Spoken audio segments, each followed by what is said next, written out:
নমস্কার বন্ধুরা, আমি আপনাদের প্রিয় সঞ্চালিকা। আজ আপনাদের জন্য নিয়ে এসেছি এমন এক গল্প যা আপনাদের মনকে ছুঁয়ে যাবে গভীরে। এই গল্পটি আমাকে পাঠিয়েছেন এক নাম প্রকাশে অনিচ্ছুক ফলোয়ার। তার অনুরোধেই আমি এটি আপনাদের সামনে তুলে ধরছি। এই গল্পে রয়েছে কিছু ব্যক্তিগত অনুভূতির ছোঁয়া, যা হয়তো অনেকের জীবনেই ঘটে থাকে, কিন্তু প্রকাশ পায় না। আশা করি আপনারা মন দিয়ে শুনবেন। আর হ্যাঁ, গল্পের কোনো এক ফাঁকে আমি আমার ব্যক্তিগত ইমো নাম্বারটি দেব, তাই নাম্বারটি পেতে হলে পুরো গল্পটি মনোযোগ দিয়ে শুনতে হবে। আমার এই গল্পটা শুরু হয়েছিল আজ থেকে প্রায় বছর 10 আগে। তখন আমি সদ্য কৈশোর পেরিয়ে যৌবনে পা দিয়েছি। আমাদের পরিবার এক সাধারণ বাঙালি পরিবার, বাবা মা আর আমি, আমার এই ছোট্ট জগৎ। বাবা বেশ ভালো চাকরি করতেন, তাই আমাদের দিন কাটত সুখে শান্তিতে। তবে এই সুখের আড়ালে লুকিয়েছিল এক অন্য অধ্যায়, যা কেবল আমিই জানতাম, আর জানত সে। আমার বাবার এক বন্ধু ছিলেন, ডাকসাইটে ধনী। তার গাড়ি ঘোড়া, বাড়ি গাড়ি সবকিছুরই প্রাচুর্য ছিল। আমার বাবার বন্ধুর অর্থাৎ মিস্টার চৌধুরী সাহেবের একজন ড্রাইভার ছিল, নাম তার কেলেব। কেলেবের বাবা ছিলেন আমার বাবার বন্ধুর শিক্ষকের ভাই। হ্যাঁ, শুনছেন তো, বেশ গোলমেলে একটা যোগসূত্র, তাই না? আসলে ভাগ্যচক্রে এই রকমই কিছু যোগসূত্র তৈরি হয়, যা আমরা সাধারণত ভেবেও দেখি না। কেলেবের বাবা অর্থাৎ আমার বাবার বন্ধুর শিক্ষকের ভাই শ্রীধর বাবু আমাদের পাড়াতেই এক ছোট স্কুল চালাতেন। আমি সেই স্কুলে একদিন পড়তে গিয়েছিলাম। সেখানেই কেলেবের সাথে আমার প্রথম দেখা। কেলেবের বয়স তখন আমার চেয়ে প্রায় 15-16 বছরের বেশি। তবে বয়সের এই ব্যবধানটা প্রথম দেখায় আমার মনে হয়নি। তার চোখের ভাষা, কথা বলার ধরন সবকিছুই কেমন যেন অচেনা এক আকর্ষণ তৈরি করেছিল আমার মনে। সে ছিল শান্ত, সৌম্য, আর তার মধ্যে ছিল এক অদ্ভুত গভীরতা।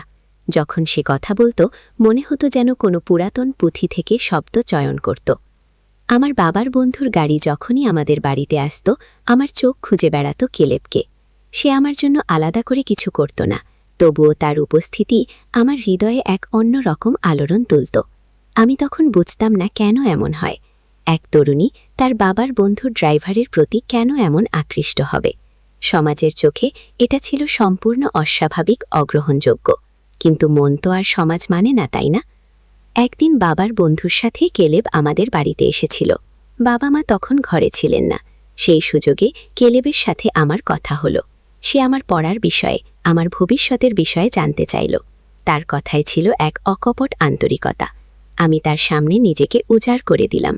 আমার মনের সব কথা, সব দ্বিধা, সব স্বপ্ন, সব তাকে বললাম। সে সব শুনল মন দিয়ে, আর তার চোখে ছিল এক গভীর সহানুভূতি। সেই দিন থেকে আমাদের মধ্যে এক গোপন সম্পর্ক গড়ে উঠল। এই সম্পর্ক ছিল কেবল হৃদয়ের, কেবল অনুভূতির। আমরা কখনো কোনো স্পর্শের সীমানা অতিক্রম করিনি, কিন্তু আমাদের চোখের ভাষা, আমাদের সামান্য আলাপের মধ্যে দিয়ে যে বিদ্যুৎ প্রবাহিত হতো, তা ছিল এক চরম রোমাঞ্চকর।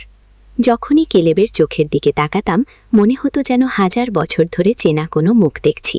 তার শান্ত মুখচ্ছবি, তার গভীর চাহনি আমার সমস্ত ভয়, সমস্ত দ্বিধা নিমেষে উধাও করে দিত।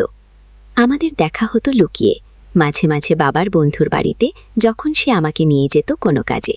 আর বেশিরভাগ সময় আমাদের দেখা হতো জনমানবহীন কোনো পার্কে কিংবা নদীর ধারে, যেখানে আমরা ঘণ্টার পর ঘণ্টা পাশাপাশি বসে থাকতাম, কোনো কথা না বলেও। আমাদের কেবল উপস্থিতিও ছিল একে অপরের জন্য যথেষ্ট। তার নিঃশ্বাস, তার গলার স্বর সবকিছুই আমার কাছে ছিল অমূল্য। একদিন আমি বাবার বন্ধুর সাথে বাইরে যাচ্ছিলাম। কেলেব গাড়ি চালাচ্ছিল। হঠাৎ রাস্তার পাশে এক ছোট চায়ের দোকানে থামল। বাবা মা জানতেন না আমি কোথায় যাচ্ছি। কেলেব বলল, একটু চা খাবে? আমি সম্মতি জানালাম। আমরা দোকানে বসলাম। বাইরে তখন ঝিরিঝিরি বৃষ্টি পড়ছিল।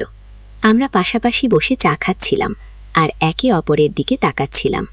সেই মুহূর্তে আমার মনে হলো আমি পৃথিবীর সবচেয়ে সুখী মেয়ে। কেলেব আমার দিকে তাকিয়ে বলল, তোমার চোখগুলো খুব সুন্দর। এদের মধ্যে যেন এক অজানা গল্প লুকিয়ে আছে। আমি একটু হেসে বললাম, সেই গল্পটা কি তুমি জানতে চাও? কেলেব আমার দিকে ঝুঁকে এসে বলল, অবশ্যই, আমি সেই গল্প শুনতে চাই, যা কেবল তোমার চোখই বলতে পারে। সেই মুহূর্তে আমাদের মধ্যে এক নীরব চুক্তি হলো। আমাদের এই অসম, এই নিষিদ্ধ প্রেম, এই গল্প কেবল আমাদের দুজনেরই। আমরা একে অপরের প্রতি চুম্বকের মতো আকৃষ্ট হতাম, কিন্তু সমাজের ভয়ে, সম্পর্কের ভয়ে আমরা সব সময় দূরত্ব বজায় রাখতাম। তবু এই দূরত্বই আমাদের আকর্ষণকে আরও বাড়িয়ে দিত। এক অসার দিনে আমাদের দেখা হলো। আমাদের দুজনেরই মন খুব খারাপ ছিল। আমি বাবাকে নিয়ে কিছু দুশ্চিন্তায় ছিলাম, আর কেলেবের পারিবারিক কিছু সমস্যা চলছিল। আমরা নদীর ধারে এক নির্জন জায়গায় বসেছিলাম। তুমুল বৃষ্টি হচ্ছিল। আমরা একে অপরের পাশে বসেছিলাম, কিন্তু মাঝখানে ছিল এক অদৃশ্য দেওয়াল। হঠাৎ কেলেব আমার হাত ধরল। তার হাতের স্পর্শে আমি শিউরে উঠলাম। এতদিনের লুকানো অনুভূতি, এতদিনের চাপা টান, সব যেন বাঁধ ভেঙে বেরিয়ে এলো। আমি তার দিকে তাকালাম, আর সে আমার দিকে। আমাদের চোখে মুখে ছিল এক তীব্র আবেগ, এক অব্যক্ত আকুতি। সে বলল, আমি আর পারছি না। আমিও বলতে পারলাম না কিছু, কেবল তার চোখের দিকে তাকিয়ে রইলাম। সেই চোখে ছিল 1000 বছরের তৃষ্ণা, 1000 বছরের ভালোবাসা। তার হাত আমার হাতকে আরও দৃঢ়ভাবে চেপে ধরল। আমি অনুভব করলাম আমার হৃৎপিণ্ড ধুকপুক করছে। আমার মনে হচ্ছিল এই মুহূর্তে সময় থেমে যাক। আমি চাইছিলাম এই স্পর্শ, এই অনুভূতি চিরকাল স্থায়ী হোক। কিন্তু আমাদের এই গোপন অভিসার বেশিদিন টিকল না। একদিন বাবা মা কেলেবের বাড়ির খোঁজখবর নিতে গেলেন। সেখানেই তারা আমার বাবার বন্ধুর শিক্ষকের ভাইয়ের সাথে কথা বলেন, আর সেখান থেকেই কেলেবের জীবনের এক অন্য অধ্যায়ের কথা জানতে পারেন। সেই অধ্যায় ছিল এমন, যা আমাদের পরিবারের জন্য ছিল এক বিরাট ধাক্কা। কেলেব আসলে, গল্প এখানে শেষ হচ্ছে না। এই অসম প্রেম, এই নিষিদ্ধ টান কোন পথে মোড় নেবে? কেলেবের জীবনের সেই গোপন অধ্যায়টি কি? জানতে হলে কমেন্ট করে জানান আপনারা এই গল্পটি শুনতে চান কিনা। আমাদের চ্যানেলটি সাবস্ক্রাইব করুন আর পাশে থাকুন।